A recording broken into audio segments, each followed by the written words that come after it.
મેં સંકલ્પ કર્યો અમારે સોશિયલ મીડિયાને વાપરવું નથી,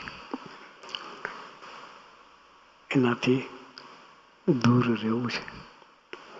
આપણે વિચાર કરી કે કહ્યું પણ કાલે હવે પાછી ચાલુ કરી દેશે, પણ સંકલ્પ તો કર્યો. આપણે દરેકમાંથી ફોદા હોતીએ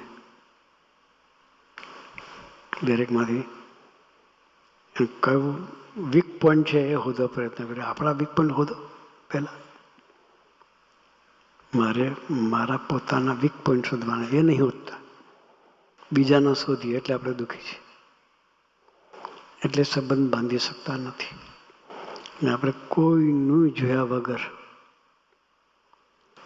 મારે મારી દાઢી ઓલવી લેવી છે. યોગીજ મારે એક દ્રષ્ટાંત આપતા લવાને બાદશાહનું. એકવાર બાદશાહે લવાને પૂછ્યું કે લવા, બંને બાદશાહ મુસ્લિમ,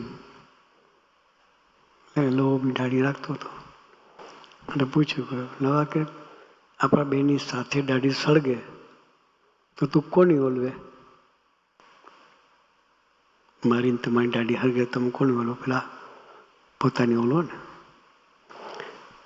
કે મહારાજા આપ તો રાજા છો, કે અમારા માલિક છો, અમારા ધણી છો, કે પણ કે દાઢીના બે લહર તો પેલી મારી દાઢીને મારું. કે શું કહ્યું? હું જીવતો હોય તો તમારી સેવા કરી શકીશ. શું કે હું જ મરી જઈશ તો તમારી સેવા ક્યાંથી કરી? પાછી આપણી પોલીસ ભાષામાં વાત કરીએ. કઈ ભાષામાં વાત કરીએ? પોલીસ ભાષામાં. પણ બે લહરકા પોતાના દરેક વ્યક્તિ મારે, એમ આપણે પોતાનું કરી લઉં છીએ. પોતાનો કરવાનો સંકલ્પ સહિત આપણે જીવવું છે. આ પુરુષની કરુણાનો વિચાર કરવો છે. કોઈ સાધન વગર એને આપણને ગ્રહણ કર્યા છે, કોઈ લાયકાત જોયા વગર ગ્રહણ કર્યા છે. તો એની એક કરુણામાં ડૂબી અને આપણે એના તરફને આપણી યાત્રા કરતા રહેવું છે. એ વિચાર, એના મહિમાનો વિચાર કરીશું તો કંઈક એનું ઋણ વાળવાનો વિચાર આવશે.